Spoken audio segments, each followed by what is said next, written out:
Hold on one second. All right, so welcome everyone. Thank you for taking the time out of your evening to join us this fine night. We are blessed, really super blessed to have a member of the ADL with us to sort of update us on where we are with hate and anti-Semitism. And Ariel Lowenstein has got a resume that you do not want to mess with. She is the Deputy Regional Director for the ADL here in Los Angeles. She does so much under this one title. My friends, she works obviously in the office and staff development and supervision and oversees communication. She does all of these really important things. She plans and develops and implements advocacy and initiatives, program activities, services in the community to advance the ADL's mission.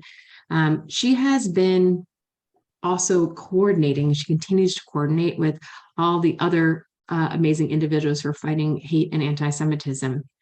She's been with the League since November of 2005.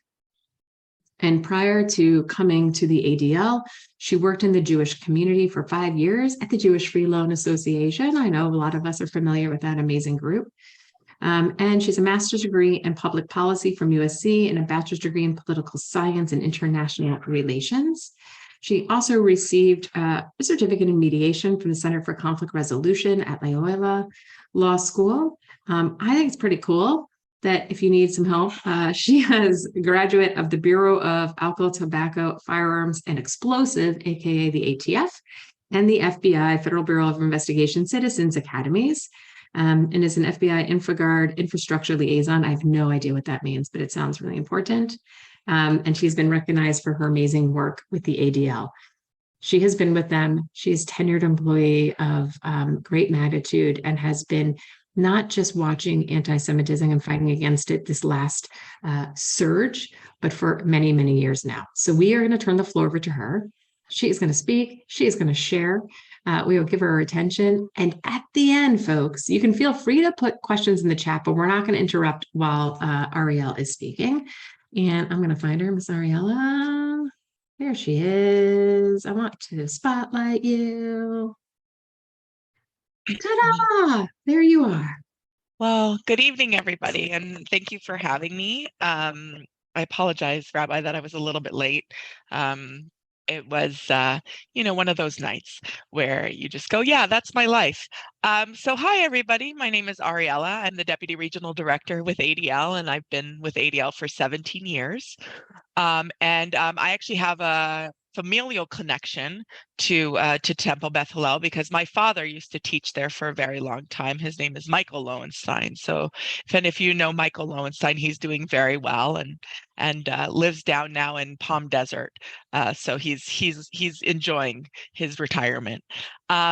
So I'm going to talk to you today about some trends and some some things that we're seeing that are quite disturbing. I don't like to leave you with something disturbing. I want to be that. Oh no, that's okay. I want you to be that. I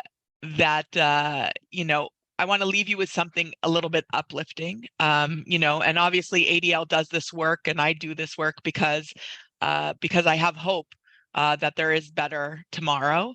But we're really in a tough time right now.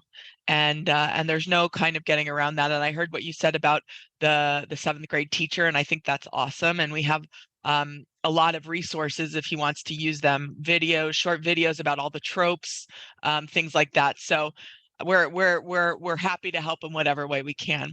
So for those of you who don't know, I'm going to share my screen and go into a PowerPoint. I'm going to try to get through it fairly quickly just because I want to get your questions. And there's a lot of material to share. So here we go. Okay. All right, so this is what we're talking about. We're talking about anti-Semitism in the 21st century, but what does that really mean, right? What is anti-Semitism? How do we define it? What does it look like? What did it look like, right? And how has it evolved? And so we're really going to take more of a deep dive into anti-Semitism, but realize that when anti-Semitism is bad, that all hate is bad. That's the first thing. And secondly, is that anti-Semitism in our society is actually the degradation of democracy. Because if anti-Semitism is normalized, then we've got a real problem. And so we're fighting that on a daily basis. Through education, legislation, advocacy. I work very closely with law enforcement on these very important topics, and so it's something that we're working very hard on. But obviously, we need all of your help because all of you are force multipliers. Our voices are only our voices alone, and while ADL does have a strong voice, it's just not enough of a voice. And so I'm going to we'll have that conversation. So we are one of the oldest anti-hate and civil rights organizations in the United States. We are nonpartisan and a nonprofit organization with 25 regional offices across the United States. We have been in existence since 1913. So we're going on our 110 years in 2023. So I look pretty good for 110, and that's but we always used to say pre-COVID and pre a lot of other things that we would relish the day that ADL was going to be out of business. And unfortunately, nowadays, we can't say that. We relish the fact that ADL is in business because we need to be fighting back against this. So we counter anti-Semitism, we fight domestic extremism. We want to build a just and inclusive society, right? ADL believes hate is a learned behavior and hate can be unlearned. So we try to unlearn people of hate or start before they learn anything. And that's when we start with our young children, all the way up through high school, college, workplace. We do education of all kinds, right? About how to be more inclusive, what anti-Semitism is, and how we can fight back, all of us, against anti-Semitism and bigotry of all kinds. So obviously this picture is from Charlottesville in 2017. This was my boss would have said, like, the beginning of the beginning, or the beginning of the middle. Because this was the show of force of white supremacists like we'd never seen in 10, 20 years. They haven't gathered like they did in Charlottesville. So we were well aware at that point in time, and even before that, that there was going to be a lot of issues with hate becoming more normalized in our society. Right, so we're the foremost authority on extremism, terrorism, and hate. We inform and assist law enforcement, media, and policymakers. And we give law enforcement some actionable information, meaning that when our analysts find something that we think can be acted upon, they actually can send it to law enforcement, and law enforcement has, based on those information, made arrests in various cases, including the New York, New Jersey threat that just came out. That was last weekend or 2 weekends ago. That was based on ADL information being shared with law enforcement. So we're really trying to, we understand that we want to try to prevent it, but we also know that we have to react to it. We do a lot of reports, a lot of writing. We have a center on extremism. We have 3 centers of excellence, actually. The Center on Extremism, not of extremism. I'm sorry, I apologize. Somebody else did that typo. Center on Extremism. We have the Center on Anti-Semitism Research, and we have the Center for Technology and Society. So we are trying to view these in every which way that we can, including working on the wild west that is the internet, and trying to deal with the social media platforms on that. But you can see here that we have a number of reports. All of these are public. All of these are things that you guys can look up, you can download, you can PDF it, it's all there. You also can look at our Hate on Display, which is a database of hate symbols. I don't suggest that you do that all the time, it's depressing, but you can see it there, and we have that sitting there, and we add to it as we need to. And then at the bottom, that map, that's called our heat map. It stands for hate, extremism, anti-Semitism, and terrorism. And our heat map keeps charge of all of the incidents that are reported to ADL. Now, I'm going to talk a little bit later about the anti-Semitic incident audit that we do every year, but as of all of the incidents, not just anti-Semitism, but including anti-Semitism, this map holds that information. And you can take this map, and it's interactive. You can go in by county, you can go in sometimes by city, you can go in and see the different incidents by city that are listed. So there's a lot of things that you can do, and you can pull up a lot of data sets on there so that you can get a fuller picture of what we're looking at. Obviously, we know from today that it still affects the discourse in LA and in the United States, right? We have propaganda, the propaganda in Los Angeles, and we'll talk more in depth about this. But as we see here, these are just 3 very small examples, and I'm sure that some of you, maybe a number of you, have received the plastic baggie with the flyer on your lawn. And we'll talk about that. We had somebody go up and put on 3 different billboards around the Fairfax area, Zionist Jews control America. We don't know who did that, but that was an interesting one to come up, given that we are under, it shows we're under the attack by the right and the left. So it's not anti-Semitism isn't part of one political viewpoint or ideology. And when I say right-wing extremism and left-wing extremism, I mean just that. It's not politics, it's the extremist elements in society, right? Espoused by public figures. So who can forget Kanye? Because he won't let us forget him. So Kanye started with his whole DEFCON 3 thing and just ended things with bringing one of the worst anti-Semites, neo-Nazis, white supremacists, and Holocaust deniers into the White House for a dinner with former President Trump. So Nick Fuentes was actually a guest of Kanye, which was a very confusing thing because, Nick Fuentes probably hates Kanye as much as he hates the Jews, but enemies make very, very interesting bedfellows. So we've seen this time and again where public figures get on their whatever message boards they're on, or in this case Twitter and Instagram, and they espouse these tropes like I think it was Margie, like Margie was mentioning about the control issue. It espouses these tropes, and the issue is not the fact that Kanye is obviously an anti-Semite, and obviously there's also some, mental health issues going on there. But the problem is that he has 31 million followers, right? 31 million followers on Twitter, and I don't know how many million on Instagram. And that is more than all the Jews in the whole world. Right. So he has more followers and he's reaching more people because of the way that the internet works. And so we are at a disadvantage because the internet does that. It makes things a lot louder. It projects them very far. But we're also at a point in time where, we call it out like we see it. There's no backing down. In past, we were very reticent to call somebody an anti-Semite. And I think that there's been a number of people who have crossed that threshold now.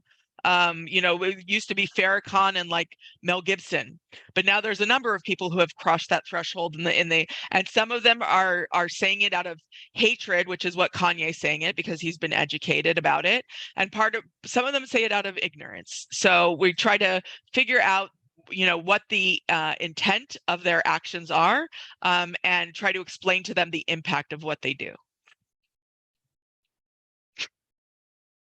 Okay, so we have the Chabad of Poway incident, right? Extremists and domestic violent extremists and terrorists are still attacking, obviously, the Jewish community, and it's very dangerous. And my boss, Jonathan Greenblatt, the CEO of ADL, he made a very interesting comparison where he said, the right-wing extremists, right, your neo-Nazis, white supremacists, anti-government extremists, that's your hurricane, right? It is deadly, or tornado, excuse me, deadly and dangerous, right? So it's coming at you at 1,000 miles an hour, and we have to be very prepared for that.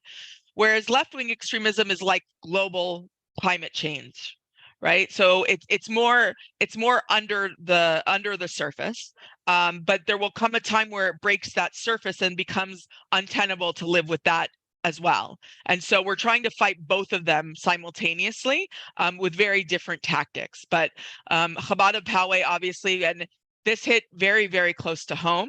I have a lay leader who actually was the sorority sister of the woman who died. And so it was a very moving speech where we gave an award to the prosecutor who got the terrorist sentenced to multiple life sentences in prison. So since 2016, Jews have been the targets of at least 21 extremist plots or credible threats, right? And we see the Colleyville. And I was talking to an FBI colleague of mine about Colleyville, and I was explaining to them why I was so worked up, even though it happened in January of 2022, and why people are not talking about it. And I think one of the reasons is because the hostages, with the obviously the prayers and the overlooking of God, that they survived this, right? All four of them, survived. The rabbi and his three congregants who were in the synagogue, they survived it with their, I mean, they were amazing. So one of the reasons we don't talk about it is because they did not pass away, they didn't die. And the second thing that we need to be talking about more is that trope that we were talking about before. This terrorist flew from the UK to Texas because he believed that any rabbi, because Colleyville was the first place he stopped at, it wasn't because it was Colleyville, it was because it was on his way to where he wanted to go. He stopped there. He decided that rabbi could call a rabbi in New York, and that New York rabbi could then get the prisoner that he wanted to have released in Houston, Texas. So we need to talk more about that. The fact is that people actually believe it, and words turn into actions. And it's been shown more and more how words are turning into actions. There's a lot of people who want to say yes, but there's mental health issues involved. And I agree with you, mental health is a severe problem, but most people with mental health do not pick up weapons and go attack houses of worship, or LGBTQ plus clubs, or everything that we've seen attack. They don't do that, right? They're not a danger. So there has to be something else besides mental health going on. But what we need to be talking about, what we need to be keep saying, is to show people how dangerous these myths, right? These conspiracy theories are, because this is a conspiracy theory that turned into a very violent action. And luckily, by the grace of God, nobody was killed, except for the terrorist himself. Okay, so let's talk about a definition very quickly. I'm going to keep an eye on my time, Rabbi, so that I don't run over too far, because I do want to answer as many questions as I can get to. So when we define anti-Semitism, you have to know that there are many, many organizations in the Jewish community, as I'm sure you know, what we call the alphabet soup, right? So it's ADL, AJC, Stand With Us, MOT, you name it, and there's an acronym for it. So there are many, many people in the Jewish community, and we all have our own definitions of anti-Semitism. Now, they follow along a certain path, but there's very different ways that people look at anti-Semitism. And so this is ADL's way of explaining it. ADL is an organization that's very nuanced in our take on anti-Semitism. Most people think that we are very, we find an anti-Semite under every rock. That's actually not true. It's something that we take very seriously, and we look at each and every case that comes in to try to determine if the intent was anti-Semitism or if the intent was something else. So anti-Semitism is defined by us as the marginalization or oppression of people who are Jewish or are perceived to be Jewish, because you don't have to be Jewish to have anti-Semitism perpetrated against you, based on beliefs in stereotypes, myths, and disinformation about Jewish people, Judaism, Zionism, and Israel. Okay, like other forms of bias, society is not immune to it. It has permeated our society and exists today as part of our society, which we are trying to constantly weed out and push to the fringes. And anti-Semitism can manifest consciously or unconsciously, right? And that's, again, we're looking at the impact over the intent, right? Their intent might have not have been any harm, but their impact was very harmful. So the actual term anti-Semitism was coined in the late 19th century by a man named Wilhelm Marr.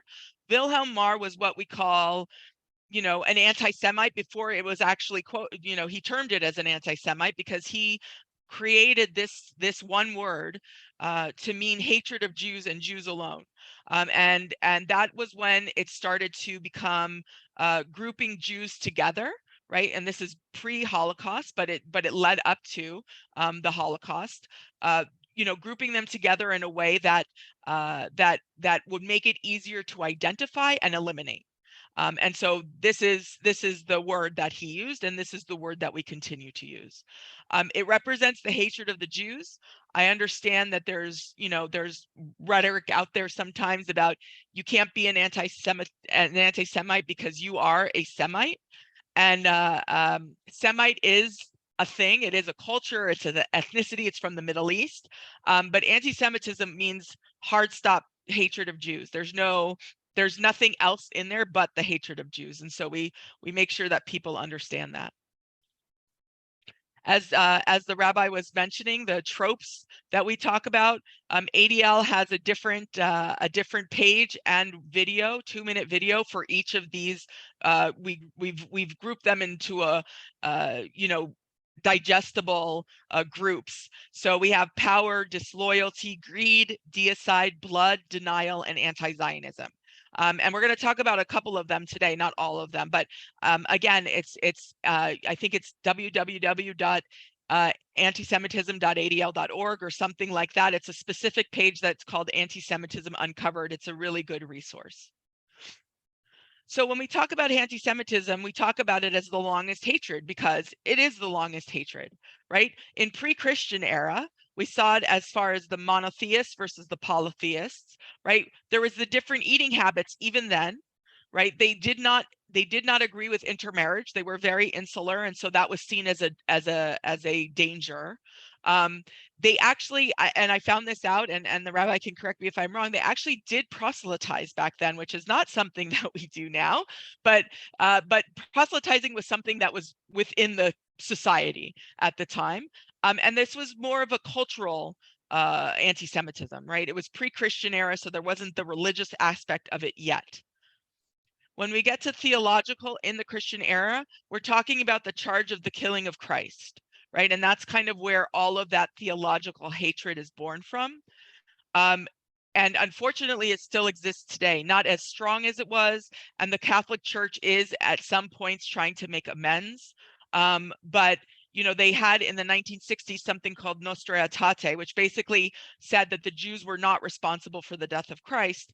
And that was supposed to travel throughout the Catholic Church, the Catholic world, and so that people would understand that it was not the Jews who killed their God, their leader. And it didn't make it very far. It stayed in the United States. It didn't make it into Europe or Latin America. And so we still see a number of immigrant communities who believe the charge of deicide. Or in this case, as you can see the picture here, they believe that Jews have horns and a tail. And so it's the idea of this devil, right? And that we don't believe in the Savior means that we are committed to hell. So it's a very rough around the edges kind of anti-Semitism that started, but it really has taken hold, and what we see now more than anything is the charge of deicide. When we get into the racial and political, that's the early modern period leading up to Nazi Germany. That's where Wilhelm Marr sits, right, in this era. Right. And so we saw now new forms of anti-Semitism, which identified that Jews were the source of every problem, regardless of whether they were capitalists or socialists. It did not matter. Right. It was the Jews that were the problem. or we saw it on the right as far as being racial anti-Semitism, or on the left as far as classists, right? As people assuming and thinking that all Jews have money, and that all Jews are capitalists. And then of course, then nationalism. Jews were always seen as alien or disloyal, and that is something that happened before the Holocaust, during the Holocaust, and it happens now in the form of when our loyalty is questioned as far as vis-a-vis Israel, right? So that's the new part of the disloyalty equation that's come in since 1948, since Israel's existence, which is that Jews are disloyal to their home countries and more loyal to Israel. And in Nazi Germany, it was Jews were disloyal to Germany, right, and loyal only to themselves. And so that you can see the way that it's evolved over time. And so it's something, again, that we still are dealing with on a constant basis today. Of course, there's the Protocols of the Learned Elders of Zion, and this was published in the late 19th century. Late 19th century, yes. It was published by the Russian secret police, the Russian Tsarist secret police, and it was meant to show a plot of Jews that met in a cabal underground who were trying to take over the world. Now, to you and me, it sounds ridiculous, but to the rest of the modern world, this is the #1 best-selling book outside of the United States. Okay, so the Protocols of the Elders of Zion are still very popular in many languages, and in some places they sell even where there are no Jews.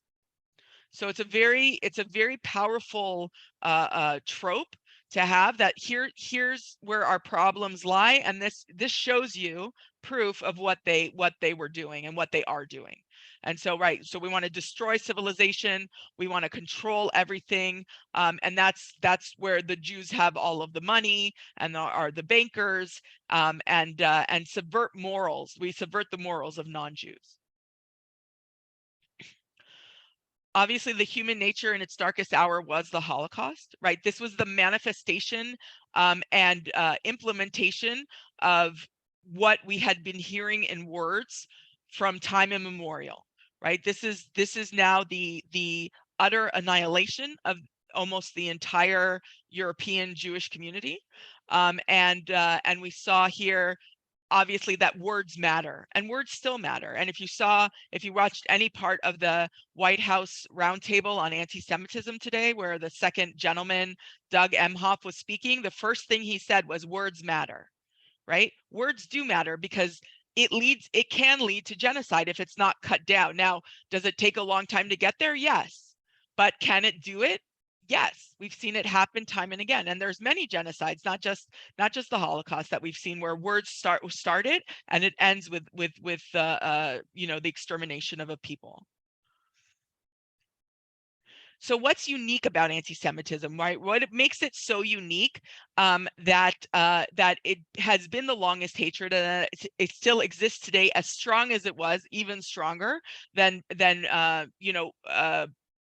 during the Holocaust and in those different eras that I talked about, right?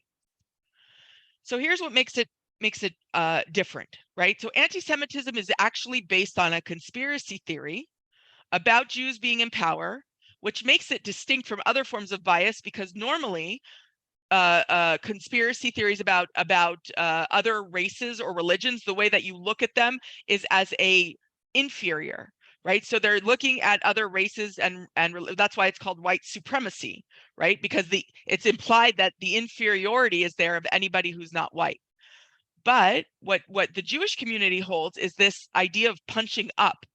So for whatever reason, they want to blame everything on the Jews. They have to make Jews all powerful and all weak all at the same time. And that's what they do.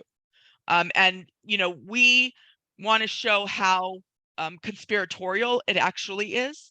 But this is where it's called punching up, right? You're trying to get to the base of all of your problems, but instead of holding people down, you're punching people up.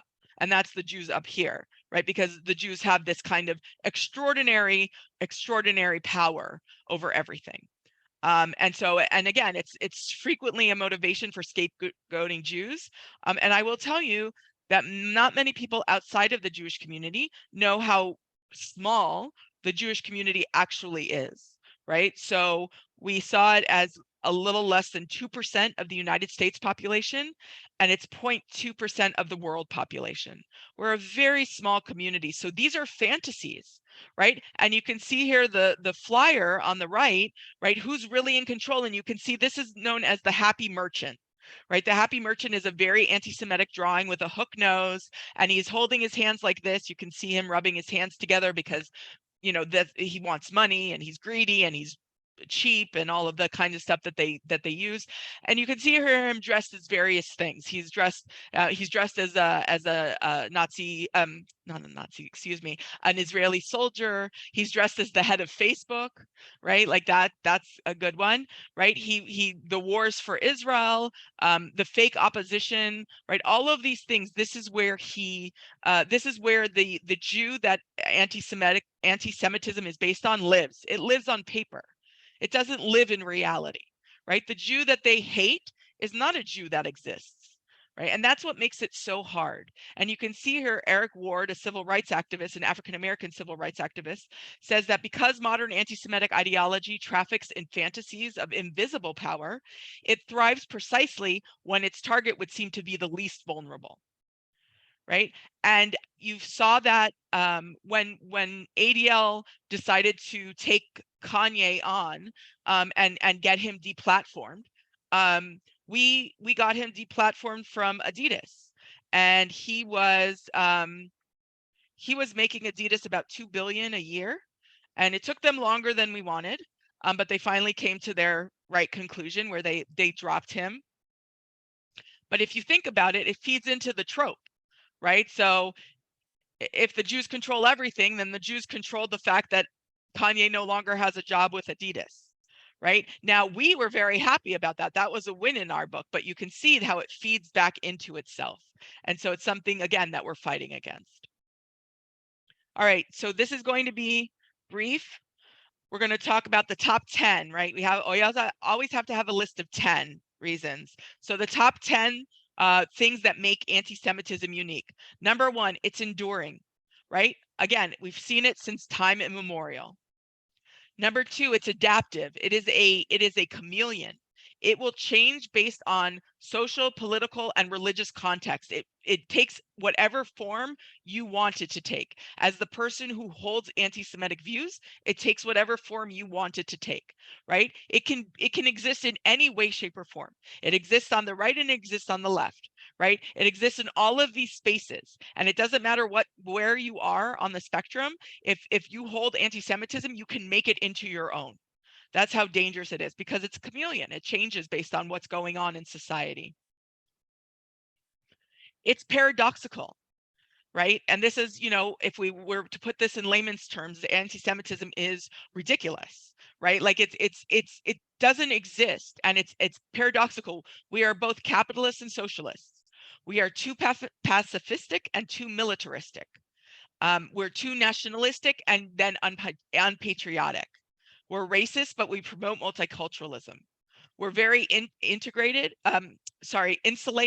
right? We keep to ourselves, but then we push out assimilation, right? And then this whole idea of go back to Israel-Palestine or get out of Israel-Palestine, right? It's all paradoxical. It all exists in the minds and the conspiracy theories of those who want it to exist. And that's why it is so difficult to fight against, because how do you fight against a belief, right? How do you fight against something that is so ingrained in someone, maybe from the time that they were a child, that they don't relinquish that, right? And they believe it to be true no matter what kind of arguments they hear against it. And anti-Semitism is a conspiracy theory, right? In and of itself. And you can see here, and this is one of my I shouldn't say favorite because that sounds positive, but one of the best drawings I've seen on the left, which is out of all of those dots, somebody ended up drawing a Jewish star, right? So out of all of these very random dots, somebody got out of there, they did like where you make your eyes blurry and you look at the picture, like they saw the Jewish star in there somehow, right? It manifests as a conspiracy theory, right? Jews did 9/11. That's a big conspiracy theory, right? That still lives. That still lives even 20 years, almost 22 years after 9/11. It's overt. It can be conscious and overt, or unconscious and implicit. And the way that I look at this in very, very simplistic terms is when, in times past, it doesn't happen very often now, but, somebody used to say, don't Jew me down, right? And that meant the whole bargaining thing, right? Don't take advantage of me. That's what it meant. Don't Jew me down. Now, did everybody who say that actually hate the Jews? It's possible that they did, but more likely than not, they heard the term being used throughout their lives and thought that it was okay to use, right? And that it meant what it meant and it wasn't insulting to anybody. And right, and this is where we look at impact over intent, right? And we try to explain to people what that means, but this is where it can be unconscious and implicit or conscious and overt. It's racialized bigotry, right? And there's there are people in the Jewish community who believe that Jews are a race. Jews are not a race. Jews are a religion. Jews are an ethnicity. Jews are a cultural group. They are a people, but they are not a race because there are Jews of every race. But what this allowed them to do during Nazi Germany is that you were able to round up Jews because of their racialized features, right? And they could not convert out of Judaism because once you determined they were a Jew based on the length of their nose or the color of their eyes or for whatever physical physical distinction that they had that they used as a form of looking, oh, there's a Jew and there's a Jew, right? They used it in order to be able to annihilate the Jewish community, right? But Jews are not a race. It was created by the Nazis. Eugenics was created by the Nazis. It was not in place before. And obviously we don't want it in place now, but there's Jews of every race and from every country. It's political, right? Like I said, the right and the left, it comes at us from both sides, right? And it's wielded as a political tool when it's necessary, right? So here on the right, you see a picture of January 6th, the insurrection at the Capitol. And you'll see in the background, you'll see a guy with a very long beard.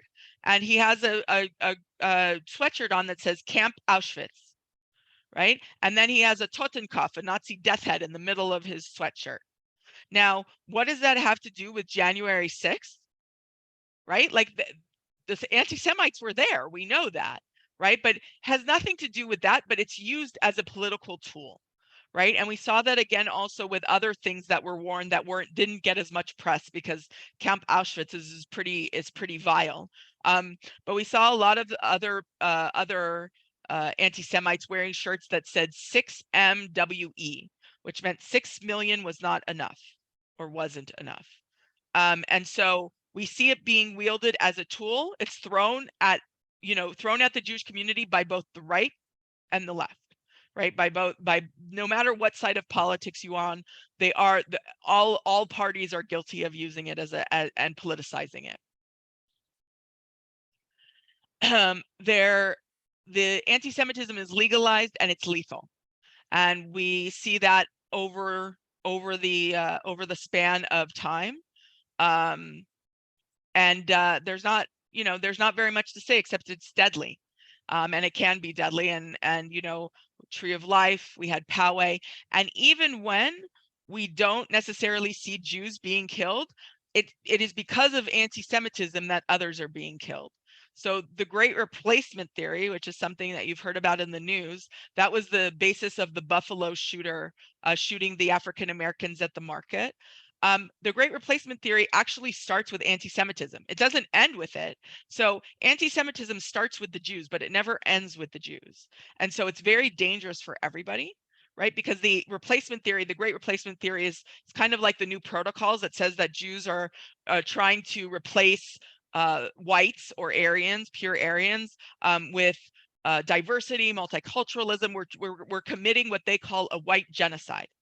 Right, we're trying to eliminate the white race by pushing them out, and so it's a very, again, a conspiracy theory, nothing based in truth, but it's used as a justification for doing other killings, right? Not just the market, but if you look back to Walmart, the killings at Walmart in Texas, in El Paso that killed 22, that also was based on the Great Replacement Theory. And it kind of was born again when the Christchurch mosque shooting happened. That's when the Great Replacement Theory kind of had its rebirth. And again, like I said, it's not about the Jews, right? It's not about how the Jews exist in their daily lives, right? There's a component here and a component here, and maybe this person is wealthy and maybe this person is cheap. I don't know, right? We all have these qualities. It's not because we're Jewish that we have these qualities, it's because we're human. Right. And so it's not about the Jews. The Jew of anti-Semitism doesn't exist. It is that happy merchant who stands there and laughs at other people's ills and has no basis in reality. And it's meant as a collective of people's fears, anxieties, and prejudices, and also feeling alienated, right, or disenfranchised. That's another way. Number 10, it's the canary in the coal mine, right?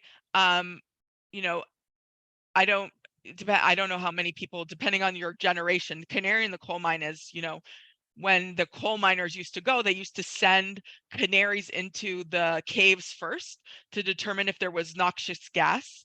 And if the canary died, then they wouldn't go in, right? That's anti-Semitism today, right? Anti-Semitism is that canary, because when we know when it's bad, that all hate is bad.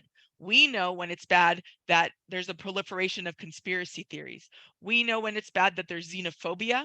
We know when it's bad because it degrades democracy. That's where we know. And so we are trying to scream from the rooftops about anti-Semitism not only being a Jewish issue, but an everybody issue, right? Everybody should be fighting against this, especially if they want to continue to live in the wonderful democracy that we do. All right, so, that was fast, like 2,000 years of history. I've done that before. All right, breathe. Okay, moving on. So we're going to go into modern day anti-Semitism. I'm sorry I'm going so fast, but there's so much to cover. I will and can share with Rabbi Haransky the deck, the PDF of the deck, and so she can share that far and wide if you want to take a look at some of the slides more in depth. But when we talk about anti-Semitism today, ADL has done an audit since 1979. And for 43 years, and the reason I know it's 43 is because I was born in 1979. So for 43 years, ADL has been keeping track of anti-Semitic incidents. Now for us, incidents means criminal and non-criminal. It means when there's a crime committed or when there's a screaming at a schoolyard. So there's incidents which do not rise to the level of criminal activity, and then there's the crimes, which are the hate crimes, which should be obviously reported to police first and then to ADL. But you can see here in 2021, and it only goes back to 2012, but since 1979, we've never reported a number as high as we did in 2021. And I'm not sure 2022 is going to be much better. We may break that record from 2021, given the anecdotes that we've been hearing. So I'm not sure what's going to happen, but we're bracing ourselves. But you can see here that it jumped from 2020, right? And remember, we're still in pandemic times, right? Pandemic times, we're going from 2020 to 2021. We opened towards the beginning of the year or towards the first quarter, the end of the first quarter, and then started reopening again. And even still, we still had the highest number of anti-Semitic incidents, right? Not even the pandemic, not even a plague, right? And that fed it too, right? Because Jews were blamed for the Black Plague. So COVID, why not blame the Jews for COVID as well, right? Bringing COVID. So we see here in California, we actually went up 27%.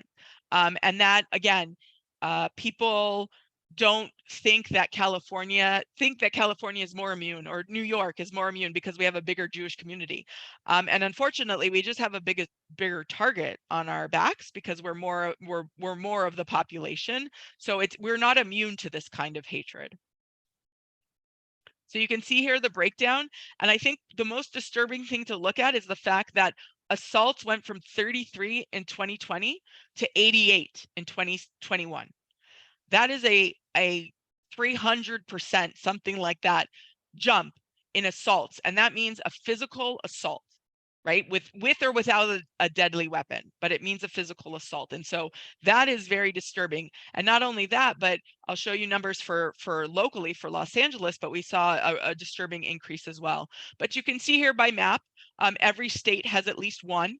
So Alaska has 2, right? Hawaii has 7, right? Those are the smaller states, but every state at least reported 1 anti-Semitic incident throughout the year. And so this is the breakdown of that map.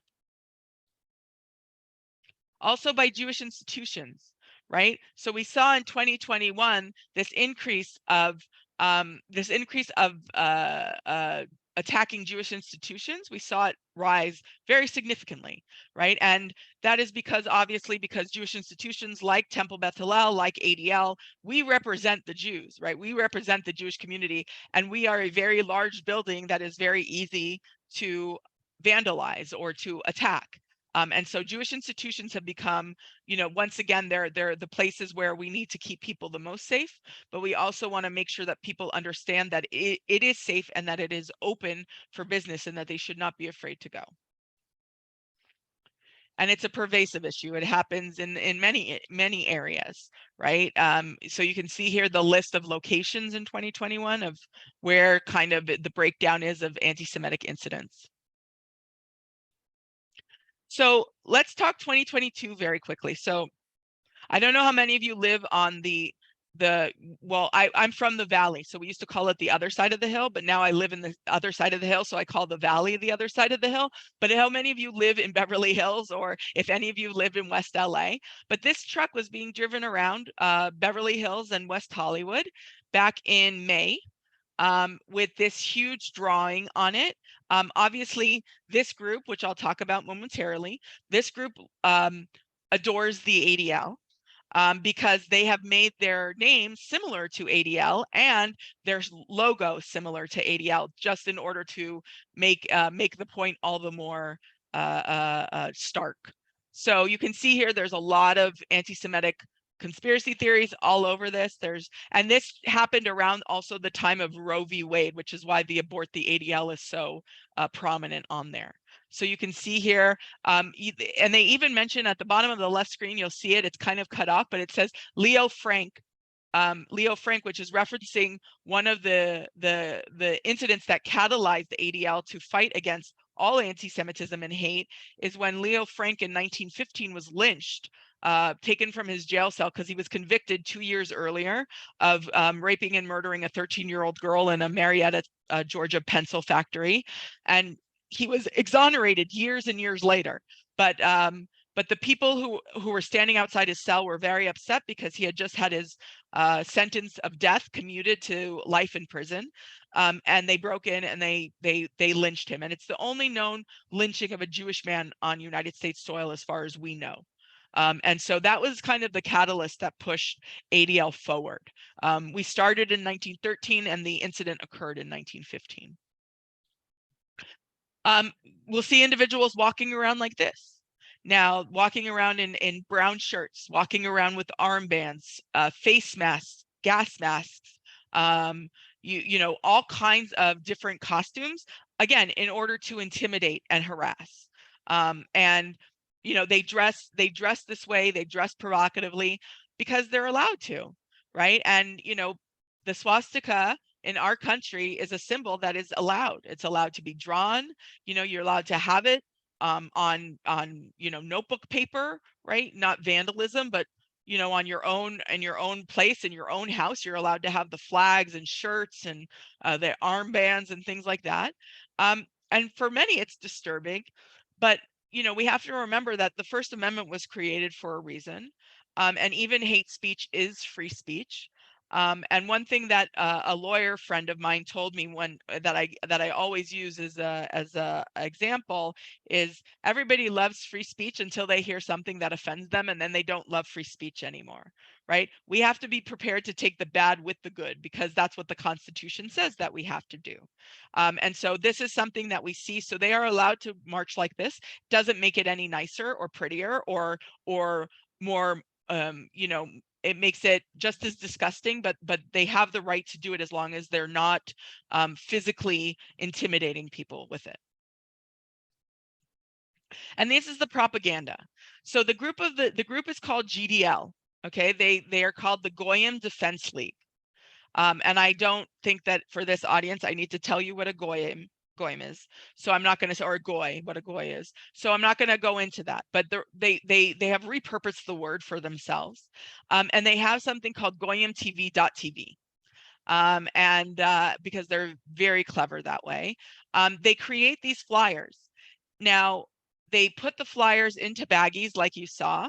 They weigh the baggies down with rocks, pebbles, kitty litter. We've seen popcorn kernels, sand. They weigh it down and they throw it at 2, 3 o'clock in the morning. They throw it randomly onto lawns. And you can't really see it here because I know they're very small in nature, these flyers. But at the bottom it says this flyer was not targeting anybody specifically, right? So they basically are putting a disclaimer on their flyers saying that they're not targeting anybody specifically in the neighborhoods that they go to. They're just saying how bad the Jews are. Right. Well, that, it's BS. Of course, it's targeting the Jews. Right. So we're working on very out of the box ways to try to deal with this, because right now this is considered to be free speech.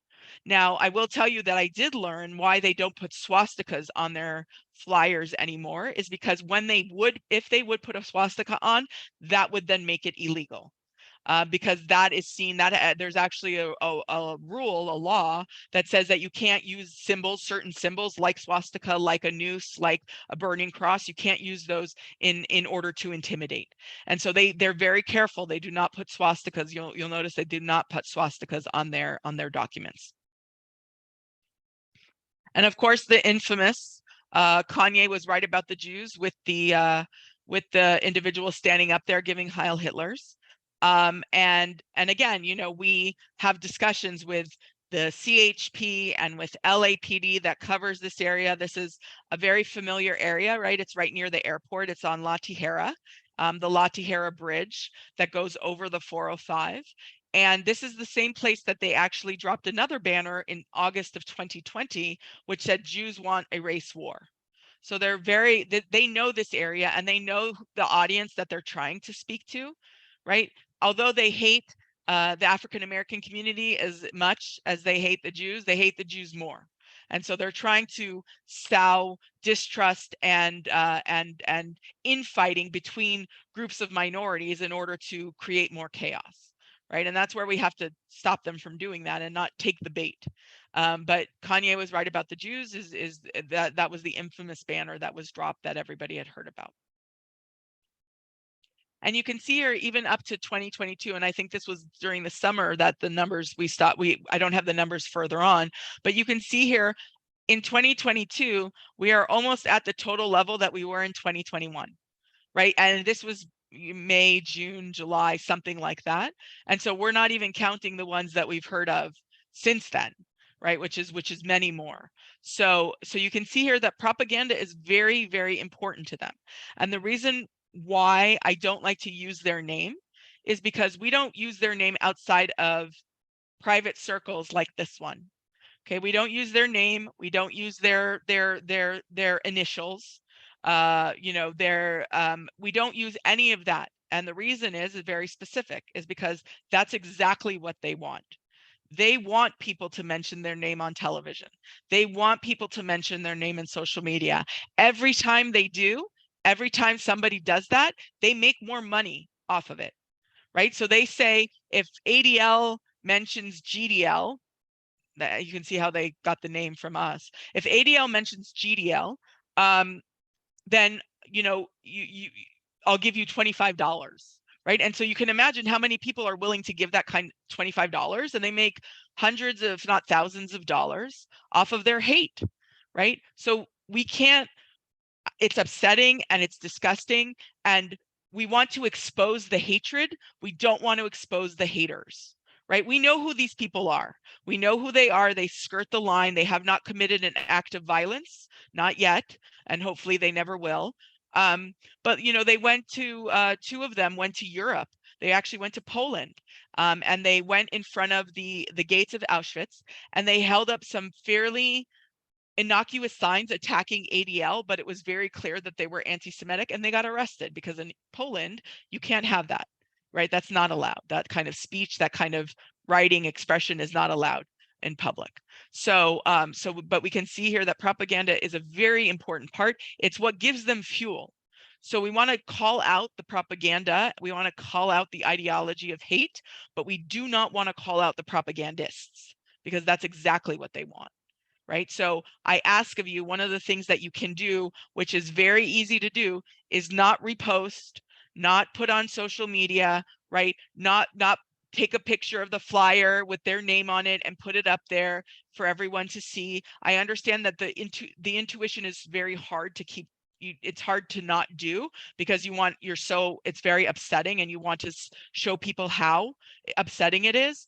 But again, that's exactly what they're looking for, and they get free publicity every single time somebody does that. And so we're really trying to call out the hate, but leave the haters in the dark, right? So that they don't get the propaganda, the kind of notoriety that they're trying to get. Conspiracy theories. We talked about that a lot. And then obviously Israel. Israel impacts anti-Semitism and how it impacts anti-Semitism. Now, ADL is a two-state solution organization. We are a pro-Israel organization. We are not an Israel advocacy organization. So when we talk about Israel, we talk about it in a way that shows what happens in Israel and how it impacts Jews in the United States. And also, we talk about democracy in Israel a lot. Right. And now with the new government, there's a lot of talks about what that's going to look like, making sure that democracy is upheld in that country as well, calling out leaders when they make racist remarks, and obviously trying to make sure that all of Jewish community, not just the Jews in Israel, but everybody around the world are treated and considered as Jews. So, but we can see here that the rise of anti-Semitism in 2021 came after the Israel-Hamas war that happened. And you can see here, this is one of the more disturbing trends, which is anti-Semitic and anti-Zionist content. It went over multiple platforms, but they used posts including gas the kikes race war now. And there were 17,000 tweets between a week, May 7th and May 14th, that used the phrase Hitler was right. And we're talking about that both with the right-wing extremists and the left-wing extremists, right? It's not held by any particular group. And so it was very disturbing that we saw that in the days after the war started. And you can see here the surge in anti-Semitic incidents. The blue is the week of 2020. The yellow is the same week in 2021. And you can see that there's no comparison between it. The amount of incidents spiked during that time. And this is not just anti-Israel incidents. This is anti-Semitic incidents, right? There are incidents of anti-Israel where people get into arguments with other people and feel like that it's anti-Semitic, but again, like I said, ADL takes a very careful look at each and every incident, but these are actual incidents where we know that anti-Israel crossed the line into anti-Semitism. And so we see the increase here, and it's disturbing. And then, of course, the local incident, which really caught the attention of the world, the Sushi Fumi incident, which is Sushi Fumi is a restaurant on La Cienega. And there were a group of people coming from a pro-Palestinian rally. And I say that, but you can be pro-Palestinian and pro-Israel at the same time. Make no mistake, right? They were coming from the rally. They obviously were not both. They were on the Palestinian side, and they were very ramped up and looking for something. And they were sitting in the bed of a truck, and it was open. So they jumped out when they saw all of these diners sitting there outside because of COVID restrictions. And they walked up and they started asking people if they were Jews. Are you a Jew? Are you a Jew? And when anybody answered no, yes, it didn't matter, that's where you see the gentleman who picked up the stanchion that's on the left and started hitting people with it. And remember that I said that anti-Semitism starts with the Jews, it never ends with the Jews. The victims here, the people that were most hurt were non-Jews, right? The people that were most hurt in the shooting at a JCC in Overland, Kansas, all of those people were non-Jewish, right? But he went into with the intent to kill Jews, right? So it always starts with the Jews, but it never ends with the Jews. And so we need to make people aware of this, because, I think one of the persons who was most hurt was a Lebanese Christian person who was there with their friends eating dinner. And we see this time and again, Jews being attacked. The paintball incident on the left, that was a Hasidic Jewish boy. He was 11, 12, walking down the street after Shabbat, and he was hit with paintballs. Now, again, we are assuming it's because he was visibly Jewish that he got hit with the paintballs, right? They didn't shoot it at anybody else, but they didn't also yell anything when the car went by. So we're not, there's the 75% certainty that it was an anti-Semitic incident, and why we put it out there as an anti-Semitic incident, but there's always the chance that somebody was driving by randomly and shot BB gun or paintballs out of a car, which unfortunately also does happen. Okay, so, and we can see here current manifestations of anti-Semitism. This was actually, again, taken back in 2021, and that 60% of American Jews have personally witnessed anti-Semitism during the conflict in Israel, and that 40% of American Jews are more concerned for their personal safety than before the incursion between Israel and Gaza. So now, how can you join? Okay, great. So I'm almost done, and I'll open it up for any questions that you want. So how can you join in the fight? Speak up, use your voice, right? Just because a hate group and haters have free speech does not mean that we don't have free speech, right? We want to be louder than the haters. And one of my colleagues did an interview, which I thought was really great, where he said, there was a lot of the haters were very loud, and especially around when Kanye did what he did the first time, there was a lot of people saying, well, we shouldn't make a big deal out of it because, it'll go away or it won't. And we said, no, we're going to finish the battle that he started. We are going to take it up, and we are going to make sure that everybody knows, not only that it's anti-Semitism, but anti-Semitism by one of the most popular of influencers, but that it's very dangerous in that way. And it proved itself when the white supremacists showed up with the banner the following week or 2 weeks after. So speak up. That's what we want. Right. So we want, in late 2021, there was a bill. It actually did pass in early 2022, I believe, called Stop Hiding Hate. And that is for the increase of transparency in social media companies. And then we have Stop Hate for Profit, which is something that started in 2020, but we brought it back again, actually this year, when Twitter, it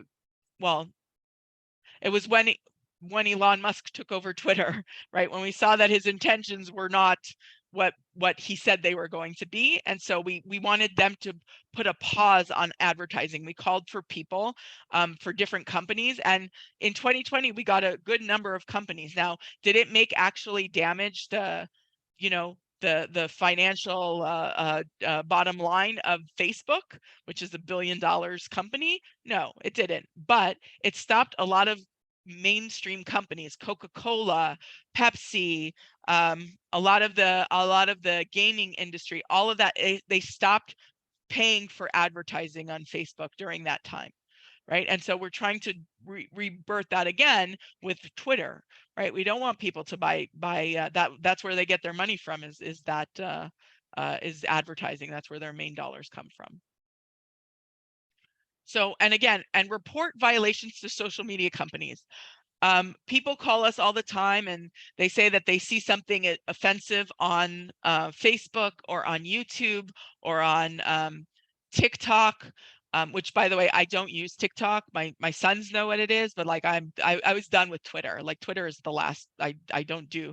But take each of those main platforms, and I'm talking about mainstream platforms: Facebook, Twitter, Instagram, TikTok, YouTube. They all have terms of service.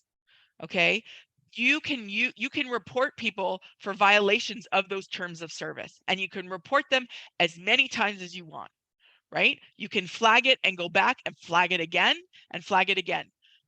right? People think that ADL has the power to go on and just say one time, we need this taken down, and it'll taken down. It took us 12 years to make sure that Facebook was actually calling Holocaust denial anti-Semitic. 12 years it took us. And that was a whole other fight, right? This is not about free speech. And for the lawyers in the audience will appreciate this. It's not about free speech, right? These are not free speech. These are private companies. All of these companies are private companies. They are not an arm of the government. They are not. Meant to. Not meant to be like a level of government. And so all of these things about, well, it's free speech. No, it's not. You put it on there, we expect them to follow their terms of service. And that's what our Center on Technology and Society does, is that we look at that and try to meet with the main players of the of social media, of gaming. Gaming has been found to be very rife with anti-Semitism and white supremacy.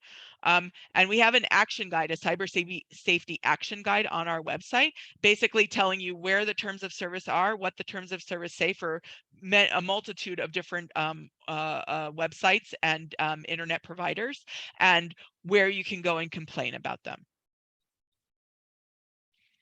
And always report, right? Report something, even if you feel like it's not that big of a deal, or maybe you were imagining it.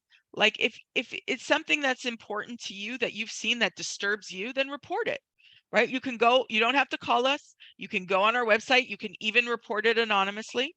Go on our website and you can put into the website what you saw, where, all of that kind of stuff. Obviously, if it's a crime, we encourage you to report it to 911 or the police first, right? We should not be the first line of reporting that you have, especially if it's criminal activity, right? The police need to deal with that. And ADL is not an investigative agency. We don't have the capacity or the tools or the experts to go out there and investigate or make arrests or do anything like that. So definitely report it to the police, but also report it to ADL. And this is for any incident. It doesn't have to be anti-Semitism. It can be anti-Semitic. It can be biased for a different reason, discriminatory. We get a lot of emails around this time or complaints around this time about schools, about public schools, and the December dilemma, right? What holidays, how they're celebrated, what they're saying to the school, what they're saying to their students. So we get a lot of complaints around this time. So any incident you feel that fits into these categories, anti-Semitic, biased, or discriminatory, please report them to ADL. Okay, so the one thing that we've lost a couple of things over the last number of years. We've lost the ability to have civil conversations. We've lost the ability to agree to disagree and be polite about it. And we've lost the ability to tell the difference between fact and fiction. That can be seen on the internet, where the amount of disinformation and misinformation is rampant. And we actually, because it's so rampant, we have a specific analyst that looks at disinformation and misinformation on the internet, which we didn't have before, right? So disinformation is more along the lines of something that was forwarded by somebody but wasn't vetted by somebody, and it's obviously a way out there story, but people keep passing it along. Misinformation is when it's purposely done. Misinformation and when it's actually they put it out there specifically so that they misinform people. Definitely a number of, and again, I'll share this with the rabbi so you don't have to write it down, but a lot of resources. We have a lot of resources. And if we don't have the resource that you need on our website, then pick up the phone and call us, and we'll try to get you something that will help you in whatever situation you're facing, whether it's at school, whether it's in the workplace, whether it's an incident that you saw, an anti-Semitic incident. We will try to guide you and help you. So please use us as a resource. And then show strength, right? We are stronger together than we are divided. And we've seen that time and again, right? So what can you do? Call your legislators, right? Make your voices heard. You report a hate incident, right? crime to the law enforcement first and then to ADL, right? Incident, you can report it to us. Donate to ADL, right? ADL is a nonprofit organization. We do this because of the generous donations of people like you. Bring us to your school or community. ADL has also one of the best anti-bias bullying prevention education arms of any group in the country. It's called the A World of Difference Institute. It is phenomenal about what they can teach to children. They do peer trainings, they do teacher trainings. Millions upon millions of people have benefited from their trainings. We want to teach people, including ourselves, our own families, right? Our children, our grandchildren. We want to teach them to be critical consumers of information, right? Now more than ever is the time that we need to have a critical eye when we're looking at something, regardless of the source, right? So, you know, in my personal life, right, if my mom tells me something, I ask her what the source is of the information so that I can make sure that it's a source that I would look to and then find other sources that show the same thing, right? So I want to vet it. I want to see if it's actually true. Don't just forward the email, right? Don't do that. It's an instinct that we all have. Take a step back, right? And look at it with a critical eye, right? Is this disinformation? Is it misinformation? Is it you know, where did this person or these people get their facts from, and what is the actual story, right? And then obviously we want to model the behavior that we want mirrored by each other, right? So we all act as role models for somebody, and we want to make sure that we're acting in the most the kindest way possible that we know how to. You know, kindness is also another thing that we've lost and we're trying to get back. And so we're really fighting very hard, again, on your behalves, on the Jewish community behalves, but on all communities that are minority communities that do not have a voice in the system. So with that, I'm going to leave you with my email address. We'll take questions. I just want to give you my email address. I'll leave the screen up there for a minute. And you're welcome to email me. You're welcome to email me if you want to argue with me about any of the points, but I will ask today if we can keep it to questions and not speeches, so that I can get to as many people as possible. So Rabbi Heronsky, I open it back to you. Thank you so much for this exceedingly thoughtful presentation. Rabbi Kira and I might have shared a text or two about how great it will be to take parts of this and share in different ways in our community. So thank you very, very much for making anti-Semitism exceedingly clear and defined for us. Okay, so there are two questions already in the chat box, so we'll start with those. I'm going to stop share so that, and I can also see the chat. All right. There you go. So,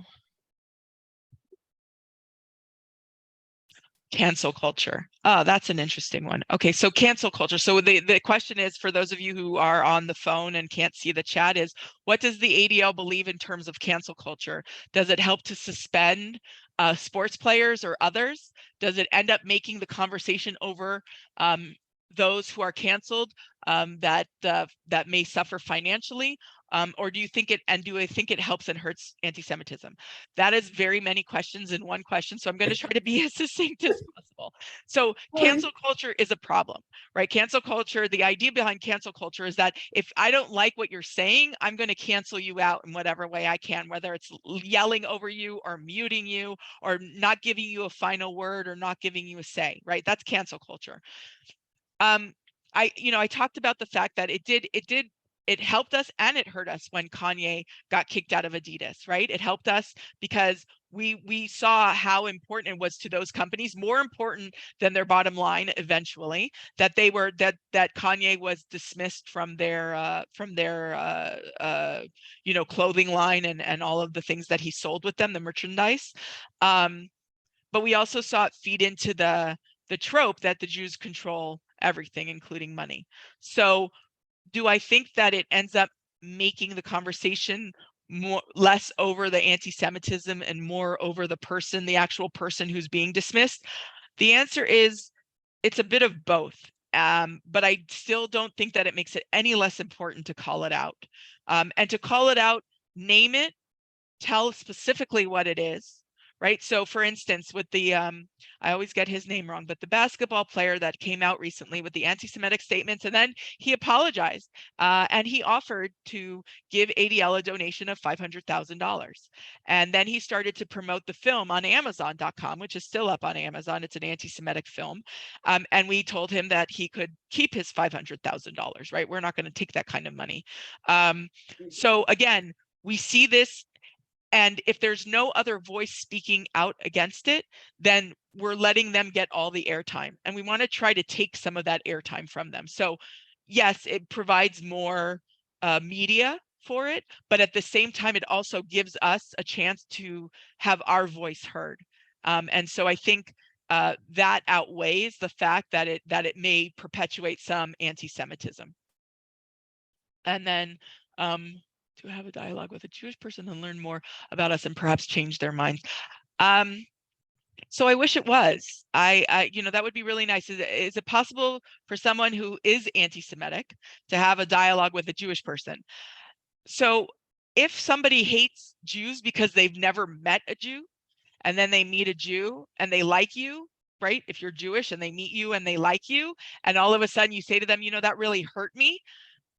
Maybe, right? I would love to hear more stories like that. Usually those who have anti-Semitic views are those who have most of the time lost their way. And I'm not sure that that's the audience that we need to be getting to. We need to be getting to the younger population, and we need to be getting to the middle of the road population that has no idea what anti-Semitism is, right? We need to put our narrative out there too, right? We don't just want them hearing the anti-Semitic narrative. We want them to hear our narrative. So I would love to change hearts and minds, and that's why we start so young with children. But normally when they get to be the age of Kanye or the basketball player or whomever is spouting these beliefs, it's normally not somebody that you're going to convince otherwise. It's normally someone that you're going to have to counter. So you're going to have to speak out against them. It's a very few and far between scenario that you're going to have It is. deep and enough engaging relationship that it could happen if you're in an engaged situation. But one of the things that Ariella mentioned was that the ADL will come to schools and educate. And if you're talking about changing young minds when they have the ability to be informed, many of you are past having itty bitties in your home, but you have grandbabies or other resources. And it is super important to think about what it would mean to bring the ADL into schools so that we can help shape the narrative of minds that aren't quite only in one direction. Otherwise, Barbara makes change with someone if you're in a deep and engaging relationship and in a trustworthy place where we can hear each other and be in real dialogue.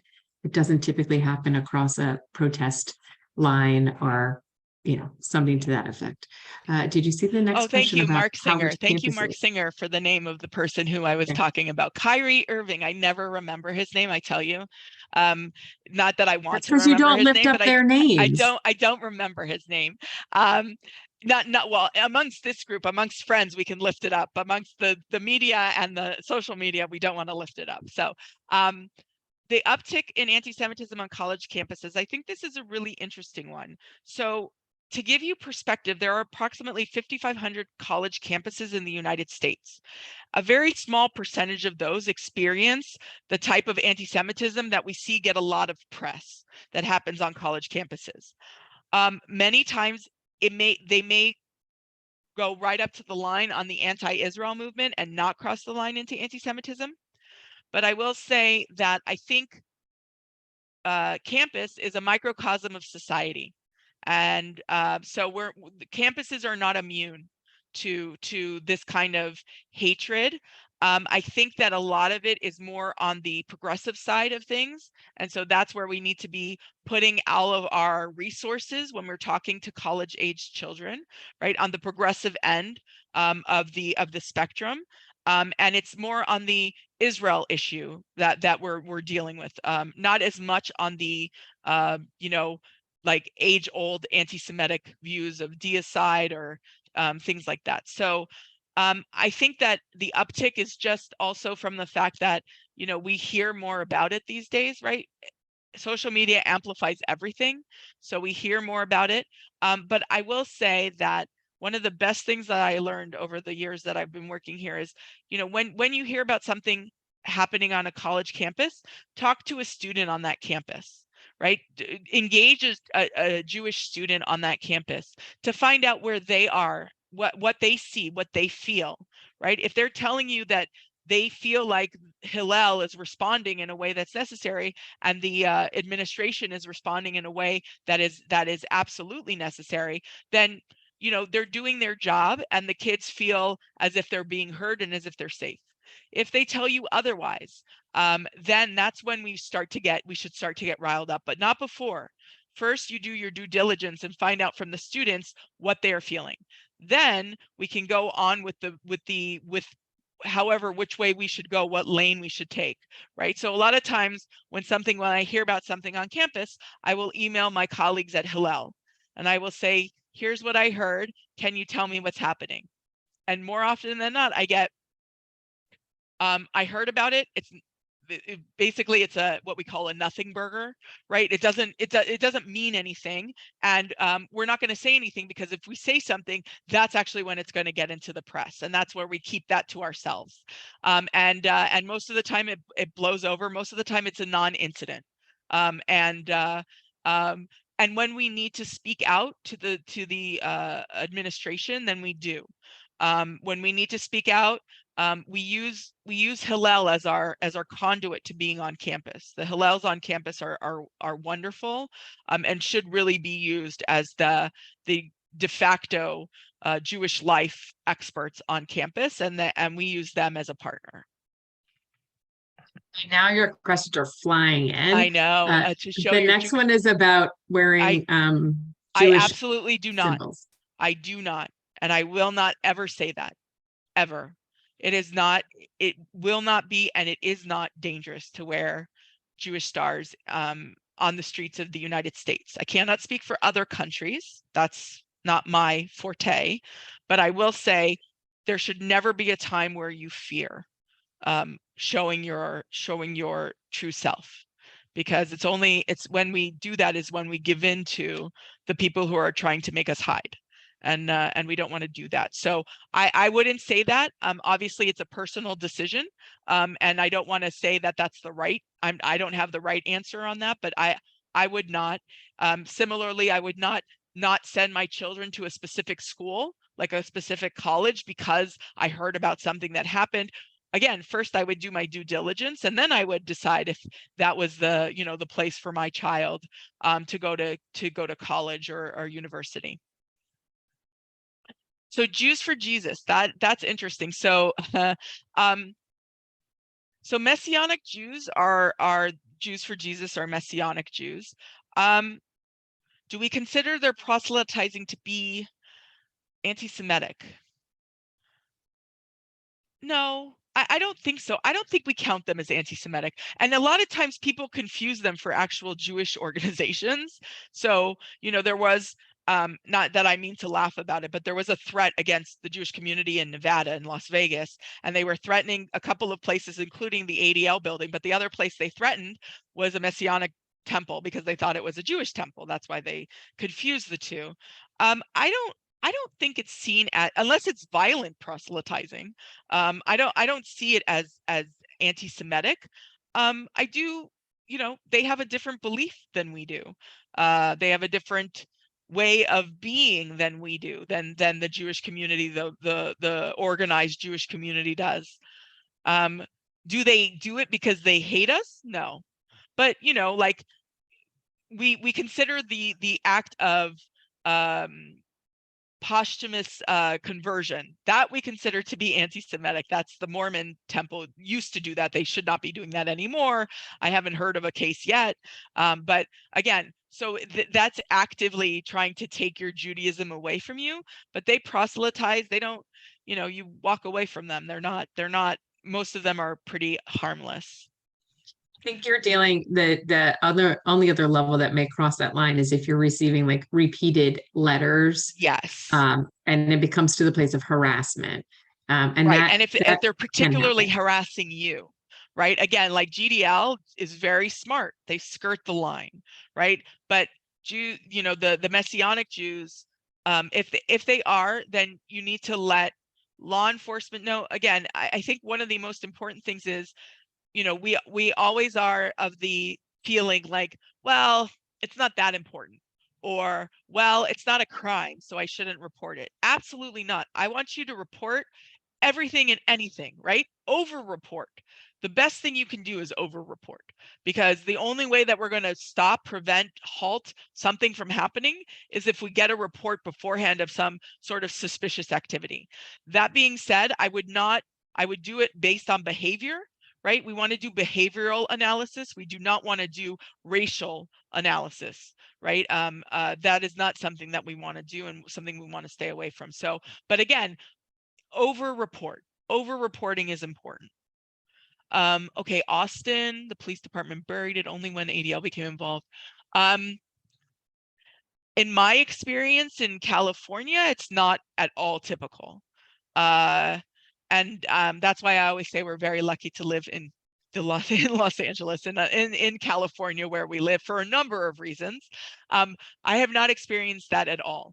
It is not something that is buried. It's actually something that is taken very seriously. And even if it's just an incident, it's taken very seriously by the departments that I work with. They understand. We make them understand what the Jewish community is, who we are, why it's so important that we need their protection, and they take it very seriously. And I know this because I train twice a year LAPD officers, which I'm going to call on Rabbi Haransky later to do. So I did her a favor, she's going to do me a favor. It's all of that kind of stuff. But I train twice a year. We train LAPD officers, new officers to the West Bureau, which is the West LA area, because that's where the largest of the Jewish communities live, and especially the most visible of the Jewish communities. We train their officers in what it means to be a Jew in the United States. So I bring in a rabbi, I talk about the modern day anti-Semitism, and I also have someone from the Holocaust Museum come in and talk about how words matter and where that can lead if it's not stopped. So it's a great program. We've gotten a lot of great feedback on it, and we're going to continue doing that. Yes. Yeah. Yes. Yeah, anything that you don't agree with is on the opposite side of the thing that I agree with, right? Anything that you don't agree with is on the other end of the spectrum, right? So if I'm to the right, then you're to the left. If I'm if I'm progressive, then you're conservative, right? Yes, we label it, and we to the detriment of society. We no longer understand nuance. Nuance doesn't exist. You can't live in the gray anymore. You have to pick a side. And if you pick the wrong side, right, then you're somebody's enemy. It's disheartening, because we've worked so hard on bringing civil discourse into society, into the community. Families have been broken apart because of this kind of this dichotomy, this way of thinking. It's a zero-sum game. You either are or you aren't.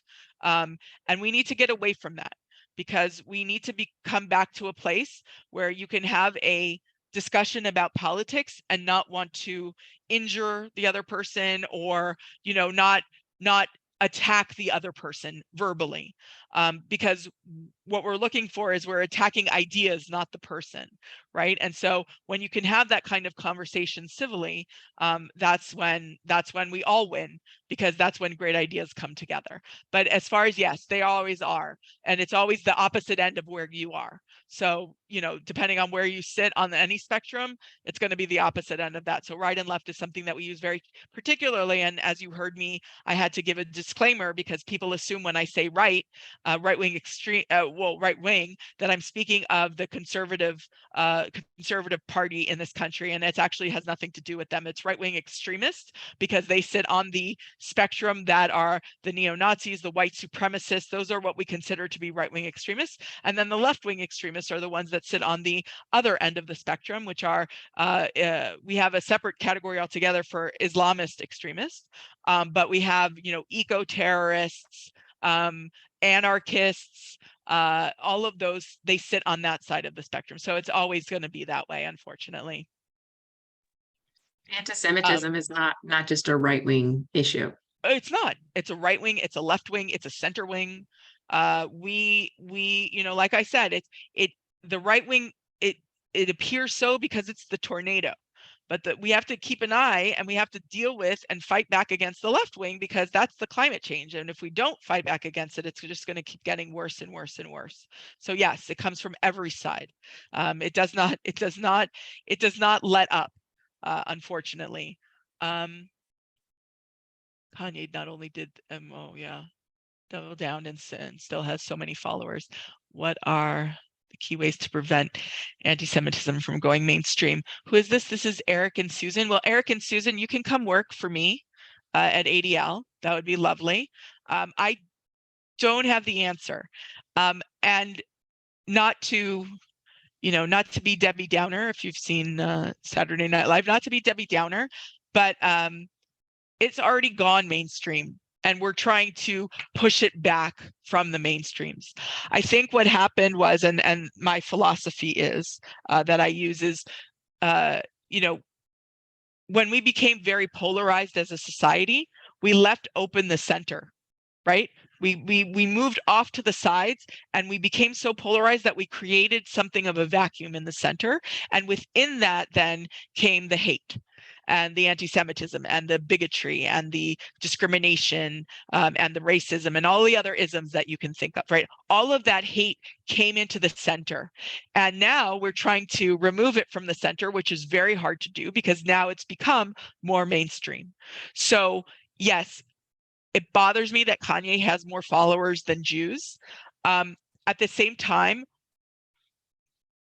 we got calls like that we still get calls sometimes that, we were wrong about Kanye and he was right. And, it's something where you kind of have to shake it off and move forward and press on, right? Because these are not most people do not agree with what Kanye said. They may like his music, which is why they still, whatever, or maybe they don't like Kim Kardashian and they're in divorce proceedings. So I don't know why they still like him, but they do.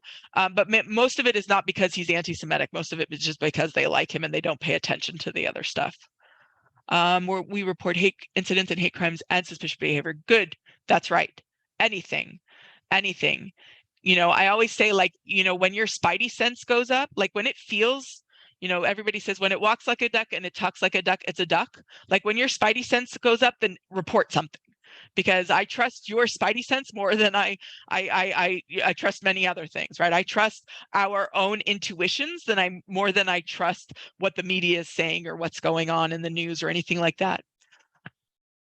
So we are actually part of the Shine. It's a Shine a Light. So it's Shine a Light campaign. No, it's okay. We are part of it. We work closely with our partners nationally and locally. ADL's job in this Shine a Light campaign is to bring in the corporate sponsors. So we are working very diligently with businesses to try to get them to join in and shine a light on anti-Semitism, whether that is by creating a Jewish employee resource group, an ERG, or by taking a public stand against anti-Semitism, or making sure that their employees understand that anti-Semitism will not be tolerated. So we are actually working on the corporate aspect of that, but we work very closely. We work with Federation. We went over there the other week. We got lawn signs from them for Shine a Light. So they have some great material that you can use, that you can print out and put up.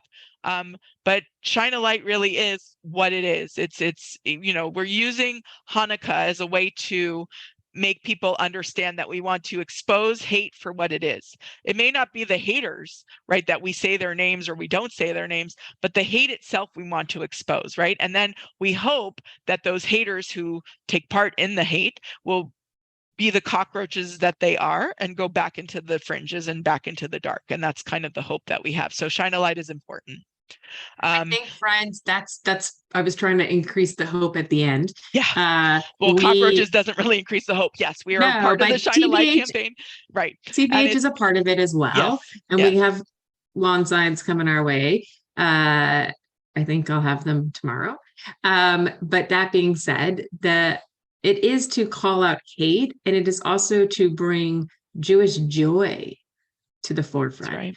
So rather than, even though it might feel like you're putting yourself out there, rather than, hide our necklaces, we're going to shine the light and share the miracle of Hanukkah and take a picture of yourself and your family, lighting a Hanukkah and just hashtag it to shine a light, and show that Jews are proud and we're here. That's right. And hate will be, will be put into darkness by our joy of being who we are. That is and correct. so Amen I think to that. I think that it's a good thing to know exactly. Uh-oh. And something to My kids you have decided two. My son just came in too. So it's that's like the time, perfect ladies and moment. gentlemen. No. It always happens this way. I just want to thank you so much for having me and inviting me, and it's a real pleasure, not only just to speak to an audience, but to speak to you, especially because, like I said, Temple Beth Hillel has a special place in our family, and so I really appreciate it, and you are very lucky to have Rabbi Horonsky. I can't say enough about that. So yeah, that's right, Joe. I agree. I appreciate it. Again, if you have any questions, I'm going to type right now into the chat my email. I will share with Rabbi Horonsky later on the deck of the PowerPoint, and you can send it out. And so that's my email address. If you want to email me, please do. I encourage you to reach out. If there's other groups that you want us to talk to, we're happy to try to work that out with you.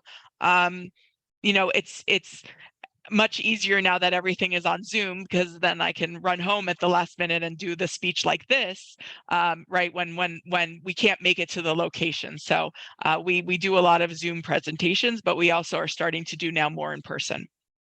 So with that. All right. I can't thank you enough for giving up an evening of many. Ariella is working doubly hard. This season has not been easy at all on the ADL. And so we are in deep appreciation. They didn't just come out of the woodwork today, folks. They have been putting in the hours really across time, but right now it's very, very intensified. And so they fit us in. And it was not easy in their schedules. So thank you so much for being here and for sharing with us. And I'm here. Rabbi Kier is here. If you have other questions, you can fill up our email boxes or lean into our ears. I know a lot of you have been asking me about the hate incident that I got to be in receipt of. And sadly, we'll just say that there'll be no further information on it because it was not really caught in the video. So lots and lots of conversations with lots and lots of people. But it won't be the last hate incident. And folks, I took action immediately. And that's what we hope that you'll be able to do too. LAPD, ADL, and ADL's like, I think you've got it under control. Got it. But it's for the records. It's so that we have, and we keep noting. Yeah. And the FBI in Los Angeles is actually a really unique partner for us. And I haven't seen it in a lot of cities, but they called all of the leadership together to share their arm and how closely they're working. So we are blessed to be in LA, and yet it's not an easy time. So friends, all I can tell you is a big thank you to Ariella, and let's shine a light in this season, call out hate and increase our pride and our joy and what it means to be Jewish. And I'll see you tomorrow night for Bluegrass Shabbat and Sunday for our Hanukkah celebration, because we are not being snuffed out. So, yes, absolutely. Shabbat Shalom. Happy Hanukkah. Happy New Year, everyone. Be safe, be well. And we'll hopefully I'll see you guys soon. Thank you so much. Bye, everyone. I'm just like, bye, Gail. Bye, everybody. Bye, Steve. Bye, Jeff. Bye, Lisa Fredlander. I see you. It's been too long. Nice to see you. Bye, everyone.